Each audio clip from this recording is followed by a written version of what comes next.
of our staff, we have to take those measures. But when it is not a staff, it's a discretion. You can do it or you don't do it. And you can understand why the lawgiver brought it in that way. Because when it is not yourself, you are depending on that person's help. And if you are depending on the person's help, you want to bring cumbersome burden on that person. The person can say, you know what, I'm not doing it. Because you're not even your staff. I'm not providing you this and that. But you need that person's help. That is why that room is accommodated. But in any event, people that we entrusted to collect, all sort of measures are in place to make sure they don't pilfer. Because A, we provide them security, B, we provide them, provide them with compliance officers, and they also are providing that money, and they don't collect more than 20,000-30,000 without banking it in the bank. So, and then also, these are people recommended by councillors. So there is all sort of reason to trust them. But if needs be, you always learn. If need be, 1, 2, 3, we could secure other things from them as collateral and security. We have that discretion. It is given to us, but it is not a must. And that's what he failed to understand. So he said we are in breach of Section 120. My response is, and the response of this council is, no, we are not in breach of 120, because 120 says it is our discretion. Yeah. So the next one, he says signatures. He said he alleged that in the absence of the formal final decisions of the Local Government Service Commission, on the recommendation of General Council on November 1st, the chairman acted unlawfully to instruct banks without having the state of authority to change the current signatories to our council account. He doesn't understand. This council, the accounts to this council are not in Modujeng's name or Modujonga's name. All the accounts are in the name of Brikama Area Council. The law said the council is made up of the chairman, elected councillors, and nominated councillors. And the accounts are in our name. If we want, we can move his name from there. And that is in our discretion. If we don't trust Jeng to be our signatory to our account, we remove him, we put someone else there. If we do not trust Jonga to be a signatory, we remove him and put someone there. That is our discretion. That is council. The banks are in our account. So when the council made a resolution that they want Jonga out, they took it, they are very serious about that. They took the decision that they don't want him to be signing their documents anymore. And that's exactly what we communicated to the banks. We told the banks, here is the General Council resolution. Here are the councillors who signed it. They said they do not want Jonga as their CEO. And as such, he shouldn't be signing their bank statements and all that. That's what we communicated. He said we acted unlawfully. I don't know under what law have we acted or we contravened in that. But this is the false narrative that Jonga wants to depict out there. So we go on to the next part where he said, this is his response to Jar Oil loan. So he said that they took the loan of 2.5 million of Jar Oil to pay salaries for November 2022. That's what he said. So two things he is admitting here. A, council's salaries are not more than 2.5 million. That becomes clear now. And this is relevant, and I will get to that, why that is relevant here. So, secondly, he took the loan without council resolution, without council being aware, without the blessing of the council. He made that decision on his own. Secondly, he accused us at the beginning. He said we were in breach of Section 31 and 504 of the financial manual because he said we paid 148 honorarium which is not budgeted. That's what he said. He said we paid that to 49 compliance officers, and that was in contravention of Section 13(1) of the Finance and Audit Act of Local Government Finance and Audit Act. But he is now admitting here that he took a loan of 2.5 million from Jar Oil And they paid staff salary for November 2022. The question is, was that also budgeted? In his budget, when he was doing for 2022, did he say, I put 2.5 million as a loan I will be taken from Java when I have salary? It's not. So he's admitting to the very offense he is accusing us of doing. That is his own admission here. He said, I took that money because it was a loan. But you did not budget it. It was not part of your 2022 budget. So you acted in contravention of section 13, that which you, they said if you live in a glass house, you don't throw stones. He was throwing aspersions at us of the very thing that he is now admitting to have committed. He took 2.5 million, but not only that, he also went on, said CEO Donga said, I can confirm that the sum of 33 million has been received for the period of July 2019 to December 2022. And I have formally acknowledged the receipt of these payments into our account as a demonstration of transparency and accountability. This one is really, really funny. Because the councillors are here. And then if I go through the council minutes here, from the 22nd, we have been demanding the CEO to tell us what has happened to our geology fund. And Honorable Chara is here. And I think Chara will elaborate on that. Because Honorable Chara went to the CEO several occasions to say to him, look, are these geology funds there or not? He said they are there. In his own encounter with us, the council on the 27th of July, this is council minutes, our sitting minutes. He says, considering the time this particular issue, geology says update on geology and royalty fund. Considering the time this particular issue consumes and clouds surrounding the fund, his office will formally engage the Department of Geology to provide them with information on how much money was paid as royalty to BAC and to which account these payments were made. Honorable Chairman stated. He owed the CEO to give a clear update on the funds as to the availability of the funds and to which account those funds were being kept. Honorable Chairman emphatically emphasized that this fund cannot go into the thin air, as the Council is willingly ready to reach the climax to unearth the whole truth surrounding these funds. It went on, it says, CEO stated that $7 million of the fund was kept in the EcoBank and $2 million is at the Access Bank. However, the amount at EcoBank was used as collateral to enable to attain to operational expenditure of the Council, and a certificate to that was obtained, he reported. At the moment, fund at EcoBank can only pay forwards, while the rest will be paid from the Access Bank account. He concluded urging members to grant approval for disbursement of the fund to beneficiaries, as he already processed the RPGs forms through which all payments shall be effected, he said. Honorable Chairman concluded the CEO's explanation of the fund was insufficient and further request CEO to provide evidence to substantiate the submission. Members expressed their disappointment for CEO's failure to disburse the fund on the stipulated date as resolution, and many concluded that the fund was not available contrary to his report. Councillor Bojam proposed for sending both CEO and Director of Finance to the administrative leave by council resolution and to continue investigating the issues surrounding the fund. His proposal was supported by members, however, upon CEO's plea before members to grant him approval for disbursal. Honorable Chairman prevailed on members to accord him the last opportunity for the benefit of the doubt. So, this was what was happening, but the CEO said he has been accounting this to us.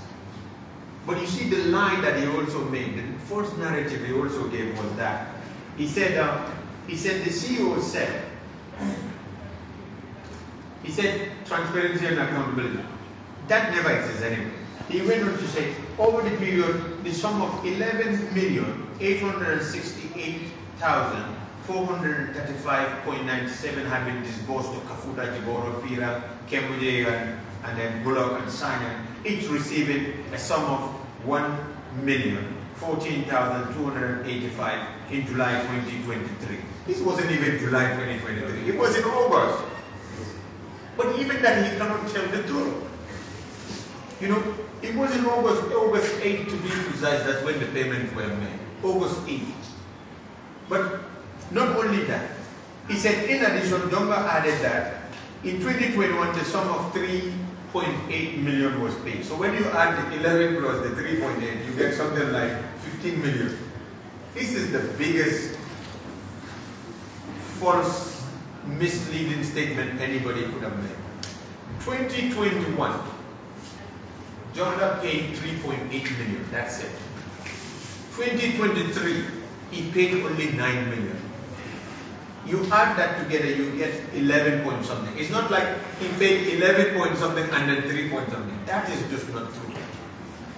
All he paid up to now is 11,868,485. Jonga never told us that he received that 3 million from the ministry. He never told us that. In fact, if anything he has been telling us is that he only received 21 million. 21 million. That's what he said he had received all these years. And that is what this country has been led to believe all these years. But you see, when the ministry's letter came, what the ministry told us was this.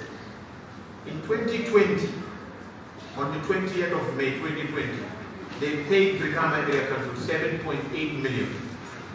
For these geology funds are not revenue.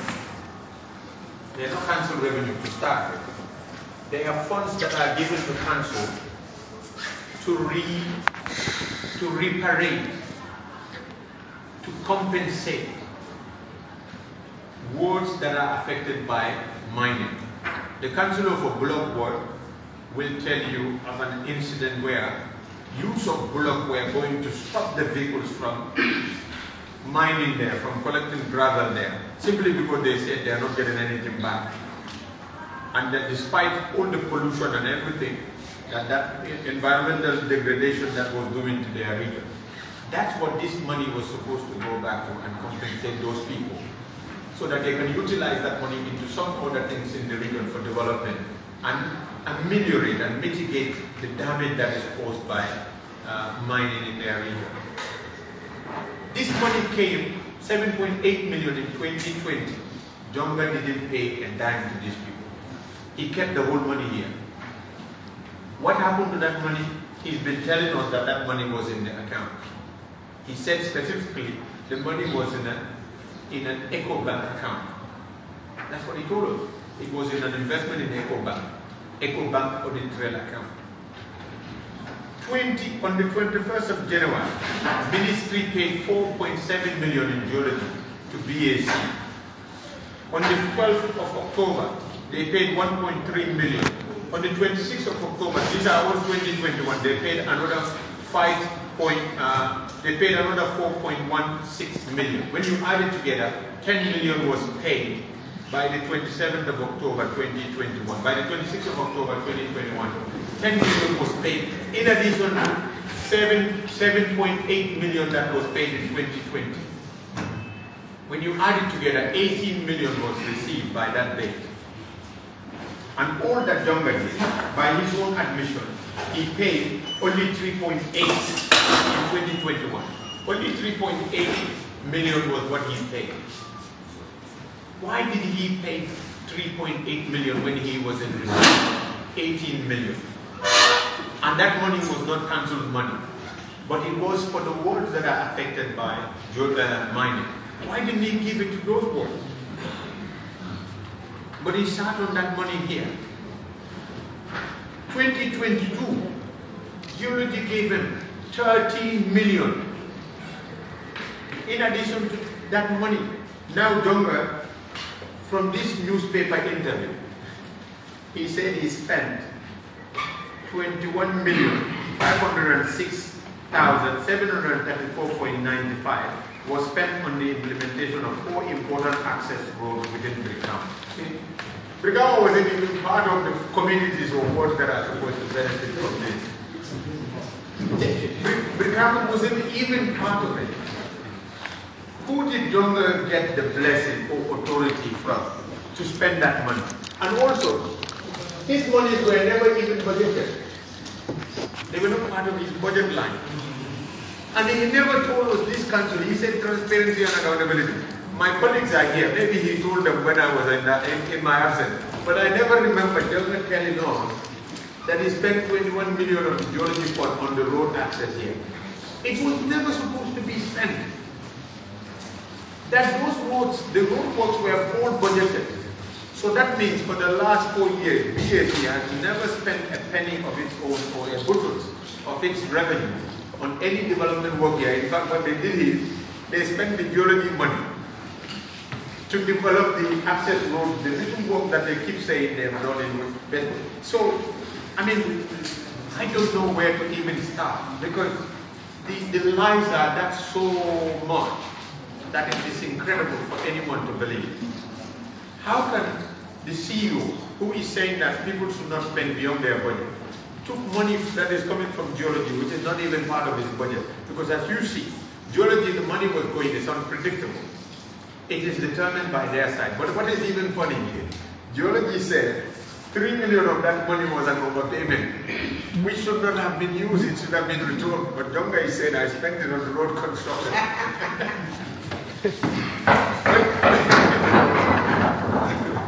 But you know what is even funny? You know what is even funny? The road constructions happened in 2020, 2021. The geology, the huge chunk of it came in 2022. 13 million plus came in 2022. To be precise, it came in some part of it was paid in June this year, 2023. And then but he wants us to believe that he spent all of that in the road construction. He said 21 million of that because he already disbursed 13 plus 11 plus 3. That makes it 15. And then the remaining 21 million was spent on road construction in Brikama. But half of that payment, according to geology, according to the Ministry of Government, the last payment was made on the 12th of June, 2023. And the other one was October 2017, October 2022, and 27 October 2022. So the question is, how was he able to spend that which was paid in June 2023 in 2021? He reversed the clock. But that tells you what we're dealing with. We're dealing with. In fact, the letter was sent to me, but he decided to withhold on the letter until geology had to provide me a copy before we get our own copy. And the letter, funny enough, was addressed to the chairman. Geology only were CC'd into that letter. But they got theirs on the 25th, while I got mine on the 31st. When he knew that we already got this from geology. So this is the sort of person we are dealing with.